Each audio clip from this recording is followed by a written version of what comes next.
Welcome back to another Doctor Who Series 11 product review. Today we'll be taking a look at a rather exciting product indeed, and it is from Character Options in the UK, and it is finally the release of the 5.5 action figure of the 13th Doctor as portrayed by Jodie Whittaker. Now, it is really lovely to in fact have a 5.5 action figure of the latest incarnation of the Doctor to go alongside of the previous releases that have came out over the years. And of course, with this being a brand new era, this product does of course sport a brand new style of packaging, which I must admit does in fact look rather colourful and lovely indeed. First off, the recommended retail for this product is £12.99, and it is currently available to pre-order on the Character Options website as well as the Forbidden Planet store online, so you can also expect a few pieces of stock will end up in stores throughout the UK. The current release date is expected around late December into early 2019, so I certainly recommend picking this up if you get a little bit of spare cash over the Christmas period.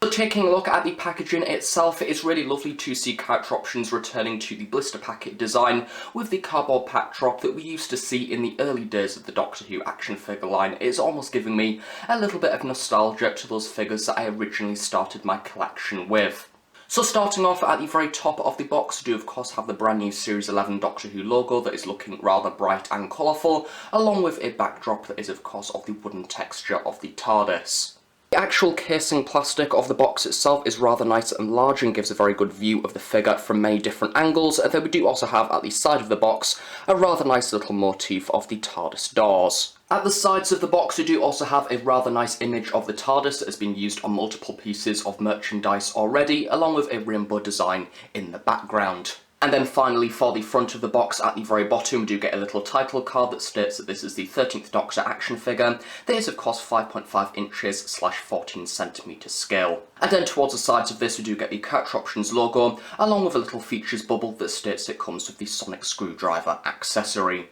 And then flipping around to the back of the box, sadly we don't get any advertisements for any brand new 5.5 action figures, so this isn't a part of a wave or anything like that, but hopefully time will tell and we may get a few more figures from Doctor Who Series 11. Instead, at the top of the box we do get a little bit of information about the 13th Doctor along with Series 11 itself. And we do also get an advertisement for the 10-inch 13th Doctor Adventure doll, along with the electronic sonic screwdriver release, both of which that I have already actually reviewed on this channel. Then of course at the very bottom of this box, no piece of packaging will be complete without a big massive plethora of company information.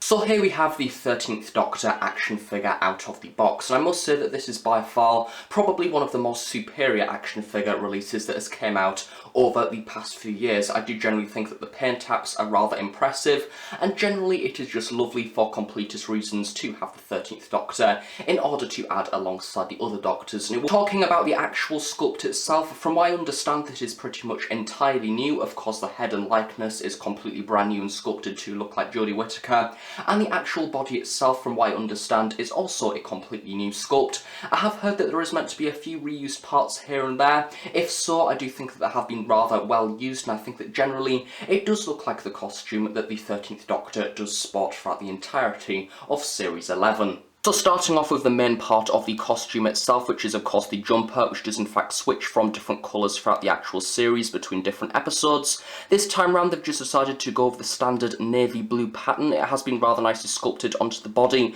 As you can see, we do have a few bags and things around the bottom of the jumper itself, however nothing too major. And then we do of course have a rather nice neckline that once again has been rather nicely painted in order to look rather sharp and crisp. Along the very centre of the jumper itself we do get the rainbow design, which once again has been rather nicely painted on, especially considering recently we've had the Bill Potts figure that once again does have quite a few rainbows on. That figure did in fact have quite a lot of messy marks here and there. However, this time around the figure has in fact managed to get these colours quite right, and it does look rather nice and neat, so that is rather good and I'm rather impressed with that. At the very sides of the jumper itself, of course peeling back the coat a little bit, you do get a little bit of a glimpse at the braces underneath that have been rather nicely painted in a bright yellow colour. And then at the very bottom of the braces we do also get the suspender sections, which of course connect to the trousers themselves, which have been painted in a standard almost black colour. And I wouldn't be quite shocked that if at some point we do in fact see another variant of the 13th Doctor, maybe including the pink shirt as seen in Rosa, or even the slightly different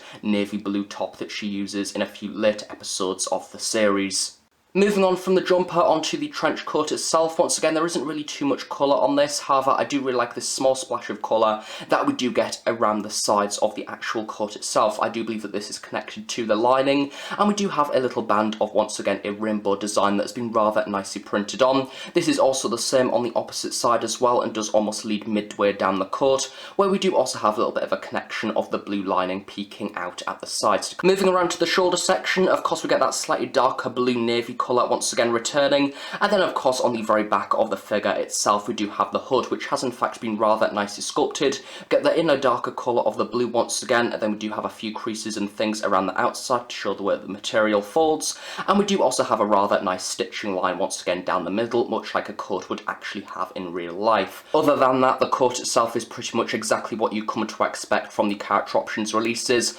Much like the trench coat of the 10th Doctor, it has been made of a rather nice flimsy PVC material, meaning that it does flex quite a lot when you're actually using different movements with the action figure, which is very good. It's not brittle or anything like that. We do have the slight paint application on the sides there, the suggestion of pockets that have been rather nicely detailed, once again a black colour, and then of course on the sides of the coat itself we do have a number of different creases here and there, as well as a few ripples in the jacket itself along the stitching line once again coming down the very middle. Overall colour itself is a rather unusual light blue colour, which is once again accurate to the actual on-screen costume, and then of course on the left hand side we do have a few more creases there showing the way the coat actually folds. At the very bottom of the trench coat itself we do get this rather nice trim of, once again, a dark blue navy colour that's been rather nicely recreated and also quite neatly painted onto the figure itself. The inside lining of the coat once again has been painted in that rather nice TARDIS blue dark colour, much like the actual on-screen costume's coat. Moving down the costume to the lower half of the figure, of course we have the trousers, which once again have been rather nicely sculpted. I do believe that this is completely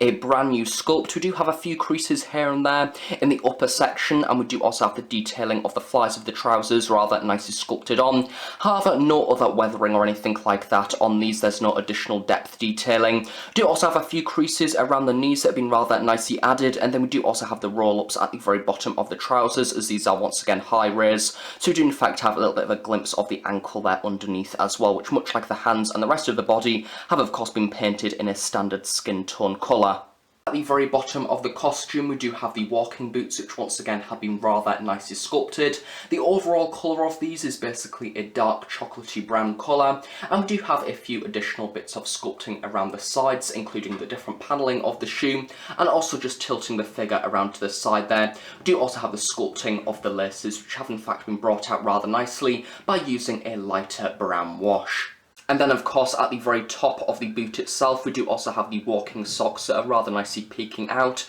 which once again have been painted in a rather similar blue to the trousers, but have been rather nicely sculpted. Moving back up the figure to the arms of the trench coat itself, unfortunately we do have a little bit of a quality control issue in this section. As you can see, we do have a little bit of a mark under the armpit section, which I do believe from what I can see is a bubble of paint which has in fact landed on the figure a little bit incorrectly, leading to a little mark, which isn't really too much of an issue. Fortunately it is in fact under the arm itself, meaning that when the arm is just in a standard pose it in fact hides it pretty well. And rather nicely sculpted, we do in fact have a few creases on these, nothing too special. The very cuffs of the jacket we do get a dark blue or even a black colour there, nicely representing the way the cuffs of the jacket actually fold. Left arm has once again been sculpted in pretty much exactly the same manner, with a few creases and wrinkles running down the material of the coat itself, along with the cuff rather nicely painted at the very bottom. The hand itself has once again been sculpted in a rather standard manner, as we just have the hand in an open palm position with the fingers and the thumb rather nicely painted. For the right hand, once again, much like any other Doctor figure, the hand has in fact been sculpted in order to hold the sonic screwdriver accessory, which has in fact been sculpted in a rather unusual way, unlike the early versions from this line, such as the 10th Doctor, where the hands were in fact a separate piece and you had the fingers curling round. This time round you just have a hole in the very middle of the hand, where you can of course stick the sonic screwdriver inside. And finally, for paint application and details, taking a look at the likeness to Jodie Whittaker, arguably the most important part of the figure itself. I did in fact have very high hopes for this likeness, especially after the previously released 10-inch Adventure doll, because the likeness on that figure was rather impressive, and I must say the same applies to this figure. I think that they've done a very good job with the likeness to the 13th Doctor. Starting off at the very bottom, in fact with the shoulder section, I really love the way that we have the faint details there of the shoulder blades and actually the bone structure of the neck. I think that adds just a little bit more detail to this figure, which makes it look a bit more interesting. Moving up to the actual likeness of the face, I think the actual sculpt itself is pretty much spot on, and I think that the paint application over the top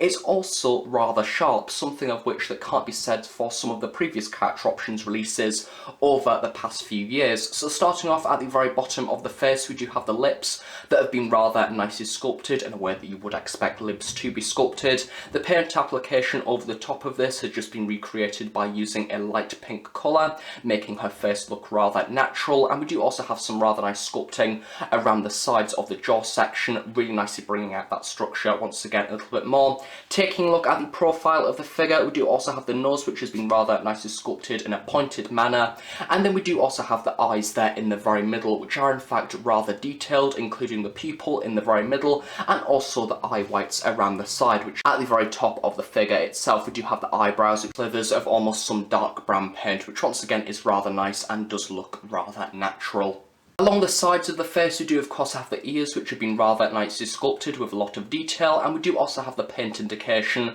of the earrings at the very top of the ear itself, as well as the earlobe at the very bottom, which has just been recreated by using a little tiny silver paint tap, which once again is a rather nice attention to detail. Sculpting of the hair section is also rather nice. As you can see, we do have this curl coming around the side there with a few different strands nicely sculpted, and this nicely connects to the rest of the hair itself. Generally, I do think that the hairstyle very much looks like Jodie Whittaker's actual hair. Of course, we do have a few strands and things coming around the side, giving the hair a rather nice looking texture. As for the actual paint taps themselves, I do think that they are rather simplistic. As you can see, we don't really have any gradients of different blonde colours in there. We just have a sort of yellowy section coming down the middle, and then we do also have a little bit of a highlight there at the very top of a slightly sort of white colour. I do think that this could be made to look a little bit more like a dirty blonde, just to make it a bit more detailed. And of course at the very top we do have the roots of the hair, which are very much a dark black colour, which do stand out quite a lot. It almost makes it look like that she's got a weird form of spider on her head or something like that,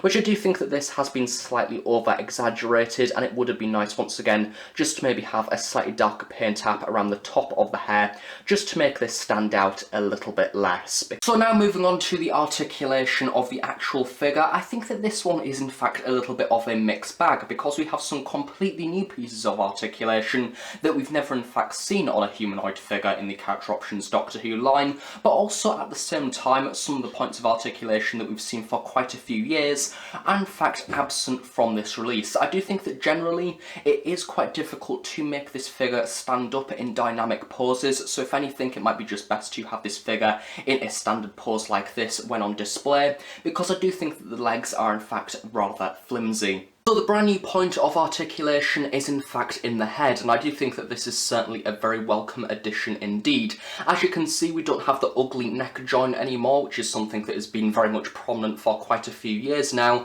This is because the head itself is in fact on a ball joint, meaning that the figure can of course look up to the sky and then also around to the side as well, and also do the complete 360 as well as look down. This is a really welcome addition. It's something of which that a lot of toy lines have in fact done for quite a few years, and it is in fact rather modern, so it's good that Character Options have certainly took the move to this design. Other than that, the rest of the articulation is in fact pretty standard, so the arms do in fact move out there to around 180 degrees. Do also have 360 at the upper arm as well as bend at the elbow and 360 at the wrist. To do of course also have the 360 at the waist joint as well, much like the majority of Doctor Who figures, and then we do also have the T-crotch joint as well as bend at the knee. Some people may be thinking that we do in fact get articulation at the boot. This is in fact not the case. This is one solid piece, and unusually we do also have the absence of thigh articulation on this figure as well. So yeah, it's great that we've actually got the head articulation that is new, but unfortunately it is also missing a few sections in there as well. Of course, the 13th Doctor does come with one accessory, and it is her new model of sonic screwdriver, which admittedly is actually being rather nicely sculpted, and much like the majority of sonic screwdrivers, is in fact a rather tiny accessory indeed, so do be careful for losing this one. I certainly recommend keeping it in the figure's hand, or maybe safely in a box or something like that so you don't lose it. So the general sculpt itself is rather nice. Of course, we get that curve there at the very bottom, and the general paint tap itself is overall a rather nice silver paint. And then we do also have the paint of the emitter there at the very top that has been recreated by using a yellow, and we do also have a small yellow paint tap at the very bottom to show the way that the light actually reflects through the whole of the sonic screwdriver, which is a really nice feature. And I do in fact think that it completes the look of the 13th Doctor rather nicely, and certainly fits this figure considering that throughout the series she never really has the sonic screwdriver out of her hand. And finally, for this review, doing a little bit of a comparison to one of the other 5.5 collector figures from this year, is of course the exclusive to B&M Bill Potts action figure. I think from what I have seen, this figure in fact fits in rather well with the previous incarnations of the Doctor, the only issue really being the 12th Doctor, who is in fact rather tall, but that's actually a problem with that release as opposed to this one, in addition to the collection, and fits in nicely with the previous releases. So to conclude, for the Doctor Who Series 11 13th Doctor 5.5 action figure as released by Character Options in the UK, I am in fact really impressed with this action figure release, especially when compared to some of the more recent Character Options releases that have came out over the past few years. This is certainly a strong contender to being one of the best releases. It certainly returns back to the better quality that Character Options have been known for in the earlier years of the Doctor Who action figure line. I think that generally the sculpt itself is really impressive, and I love that the details of the costume have been nicely brought out by the different paint taps. I especially love the sharp detailing of the rainbow pattern across the jumper, as well as the additions of the rainbow trim on the inside lining of the actual coat itself.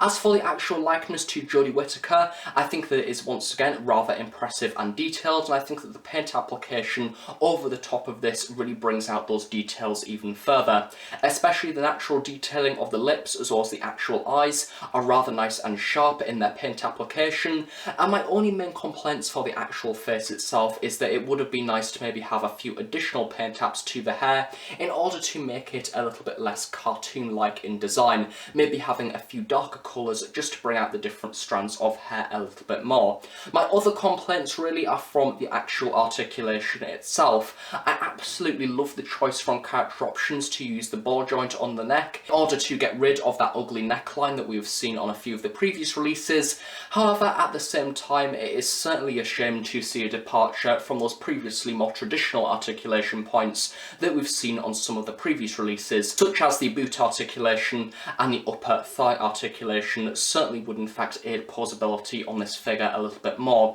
because certainly throughout actually filming this review, I've noticed that the actual sturdiness and support of this figure does seem to be a little bit weaker than those previous releases, meaning that it is a little bit more difficult in order to pose this figure in a dynamic position. The sonic screwdriver is also a rather nice accessory, and of course something that you do naturally expect to come with a Doctor figure, and I think that for a recommended retail of £12.99, this is in fact pretty much a perfect 13th Doctor release. Of course, currently at the minute there are lots of different 13th Doctor products on the market, from the Character Options 10-inch adventure doll to the Titan merchandise, more cartoonised action figures, but I do generally think that this is a really nice release and certainly one of the best ones that has came out so far. So if you do have the spare money, I certainly recommend ordering this one for its release in early January 2019. And other than that, I hope you've enjoyed this review. If you have any questions about this product, then please do leave them in the description below, and also please do subscribe for more Doctor Who product reviews in the future from Doctor Who Series 11,